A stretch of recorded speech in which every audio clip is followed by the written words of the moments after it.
ఈ చేవెళ్లలో, ఈ తెలంగాణలో, ఈ దేశంలో భారతీయ జనతా పార్టీ నరేంద్ర మోడీ గారి ప్రభుత్వం 373 ఆర్టికల్ తెలుసు కదా, రద్దు చేస్తాం కదా.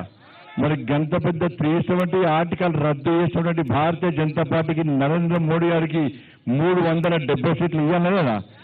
దానిలో తెలంగాణలో 17 సీట్లు ఇవ్వాలి కదా.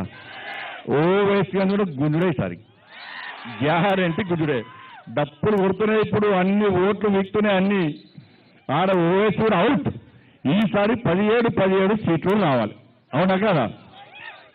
అయోధ్యలో రామ మందిరం అట్నే ఉండాలి అంటే రాముడికి నిరంతర పూజలు జరిగి ఆ రాముడు మనకు ఆదర్శమూర్తి, ఈ ప్రపంచమంతా శాంతియుతంగా ఉండాలని చెప్పి అందరూ ప్రజలు సుఖ సంతోషాలతో ఉండాలని కోరుకొని ఆ రామ మందిరం ఉండాలంటే మళ్ళా ఎవరు గెలవాలి, ఎవరు రావాలి, పక్క రావాలి కదా. ఇక రాముడు కూడా వద్దు, మళ్ళా బాబ్రీ మసీదే కావాలనుకుంటే కాంగ్రెస్ వాడు కొట్టేసుకోవాలి అన్న. రాముని వారసులు మా వెనుక రాముడు ఉన్నాడు, మా వెనుక మోడీ ఉన్నాడు, మీ వెనుక రాక్షసులు ఉన్నాడు, మీ వెనుక రాహుల్ గాంధీ ఉన్నాడు, మీ వెనుక బట్టబాజీ కేసీఆర్ ఉన్నాడు. అటుపోటీ ఇటుపోటీ ఎవరు కావాలనో చేవెళ్ళ వాళ్ళు ఆలోచించుకోరు. రాముడు మోడీ కావాలన్నా, రాక్షసులు రాహుల్ గాంధీ కేసీఆర్ కావాలన్నా వాళ్ళ ముగ్గురు కలిసి వస్తున్నారు. ముగ్గురు ఒకటే జాతి వాళ్ళది, వాళ్ళు కలిసి వస్తున్నారు. వాళ్ళ వల్ల ఆలోచించండి, అవునా కదా అన్న. అభివృద్ధి చేసేది మనం. మీరు వ్యాక్సిన్ తీసుకున్నారా అన్న? మీరు వ్యాక్సిన్ తీసుకున్నారా? మీరు తీసుకున్నారా? పైసలు ఇచ్చినా మీరు ఎవరికైనా? ఇవాళ మోడీ గారు వ్యాక్సిన్ ఇవ్వకుంటే ఇవాళ ఇంతమంది మేము తాండూరులో మీటింగ్ పెట్టుకున్నామా? ఎంతమంది బతుకుదామో ఎంతమంది చచ్చిపోదాము. నేను కూడా వచ్చాను ఆటో, నాకు కూడా డౌట్. బండి సంజయ్ మీకు రావస్తుందో కదా పీక్తుంది అప్పుడే, అవునా కదా. ఇప్పుడు కోవిడ్ సెంటర్లు అన్ని వచ్చింది, నేను బతుకుతున్నా చెప్తున్నాను. ఒక్క వ్యాక్సిన్ 5,000, 10,000, 20,000, 30,000. 5,000, 10,000, 30,000 మీరు వేసుకుంటారా అక్క? వ్యాక్సిన్ చేసుకుంటారా? ఫ్రీ ఇచ్చిందా లేదా? మరి మోడీ కావాలా లేదా? మీరు బియ్యం ఇచ్చున్నానా? బియ్యం పైసలు ఇచ్చురా?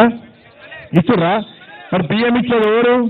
80 కోట్ల మంది ప్రజలకు బియ్యం ఇచ్చినటువంటి నరేంద్ర మోడీ కావాలన్నా, లేకపోతే తిండి కాడ నోటి కాడ బుక్కని కొట్టుకుపోయే కాంగ్రెస్ పార్టీలు కావాలన్నా, అసలు బియ్యమే ఇయ్యని కేసీఆర్ కావాలన్నా? ఒక్కసారి ఈ కేసీఆర్ పేరు తీసి మర్చిపోయి అంటున్నా. ఈ కేసీఆర్ తిట్టి అలవాట్లో పొరపాటు ఊకేస్తుంది. ఈ మధ్య బీఆర్ఎస్లలో పొత్తు అంటున్నారట, ఉంటుందానే అన్న? ఒక్కసారి క్లారిటీ ఇస్తున్నా అన్న. మీడియాలు కూడా ఇనురు అన్న జర, మీడియాలు కూడా మీడియాకు తప్పుడు లీకేజ్లు ఇచ్చి, మీడియాను తప్పుదారు పట్టించి, మంచి రాలే, మీడియాకు తప్పుడు లీకేజ్లు ఇచ్చి మీడియాను తప్పుదారు పట్టించే లుచ్చా రాజకీయ నాయకులారా, భారతీయ జనతా పార్టీకి బీఆర్ఎస్ కు పొత్తు ఉండదు. ఎవడన్నా ఎవడన్నా బీఆర్ఎస్ కు బీజేపీ పొత్తు ఉందని ప్రచారం చేసే ఫాల్తు రాజకీయ నాయకులకు ఒకటే వార్నింగ్. మీరు చెప్పులేసుకున్నారా? చెప్పులు తీరి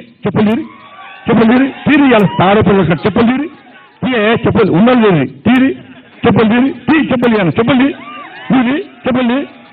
ఎవడన్నా అంటే ఈ చెప్పుతో కొట్టురానా? చెప్పుతో కొట్టుడు. ఈ ఇంతకంటే ఏం లేదు.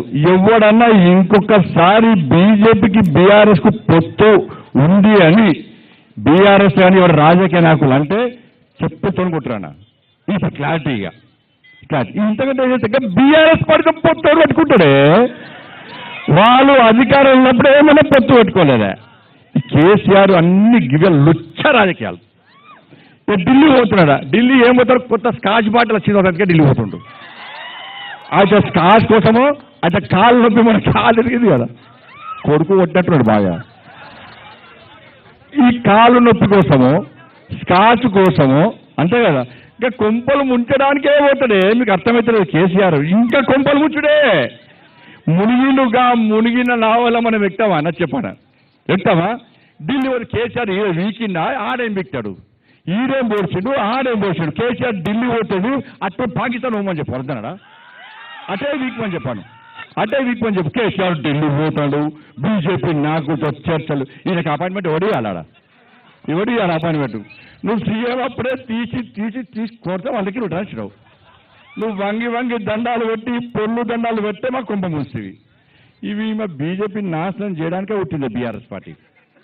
ఇంకా రాక దయ్యనక వట్టిన వీళ్ళతో వాళ్ళని మళ్ళీ పొత్తు అని ఎంత ఎంత డేంజర్ అన్న కేసీఆర్ అంటాడంటే, అంతకుముందు అసెంబ్లీ ఎన్నికలప్పుడు గిట్నే బీఆర్ఎస్ మంత్రులు బీజేపీ వెళ్దాం అనుకున్నారు. ఢిల్లీలో కలిసాక ఏం చేసినంత ఒక్కొక్క మంత్రి పిలిచిండు, నాకు వ్యవసాయ శాఖ మంత్రి మోడీ గారు ఇస్తాను ఎప్పుడే చెవుడే చెప్పిండే నాకు, కాబట్టి మనం బీజేపీ కలుస్తున్నామే అని వాళ్ళకి కాపాడుకున్నాడు.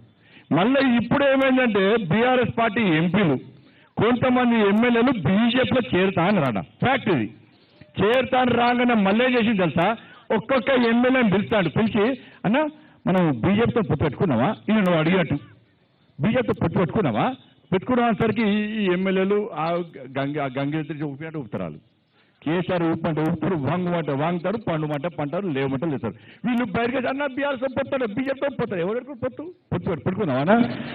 మా బీజేపీ కార్యకర్తలు బీఆర్ఎస్ పొత్తు అంటే ఫస్ట్ మమ్మల్ని బట్టలు ఊడదీసి రోడ్డు మీద గ్యారంటీ మా కార్యకర్తలు కొడతారా? గా పార్టీతో ఫాల్ట్ గింత పార్టీ అది, గింత పార్టీ మరి ఇంత పార్టీ. గా పార్టీతో పొత్తు మనమెండి పెట్టుకుంటామే, అంత ప్రచారమే, తప్పుడు ప్రచారాలు దయచేసి నమ్మకండి. ఇక చెప్పులు చూపెట్టినా కూడా ప్రచారం చేస్తా అంటే ఇక వాళ్ళు మనుషులే కాదు. కాబట్టి ఇలా వచ్చేది మళ్ళీ మన ప్రభుత్వం రావాలన్నా, మీకు బియ్యం ఇచ్చినాం, గ్రామాలకు నిధులు ఇచ్చినాం, వ్యాక్సిన్ ఇచ్చినాం, ఇల్లు ఇచ్చినాం, బాత్రూమ్లు కట్టించినాం, శ్మశాన వాటికలు కట్టించినాం, కమ్యూనిటాలు కట్టించినాం, ఇలా గ్రామాలకు రోడ్లు వేసినాం, ఇలా మోర్లు కట్టించినాం, లైట్లు పెట్టించాం, గ్రామాలకు నిధులు కానీ మున్సిపాలిటీ నిధులు కానీ అన్నీ ఇచ్చినటువంటి ఏకైక ప్రభుత్వం నరేంద్ర మోడీ గారి ప్రభుత్వం కాబట్టి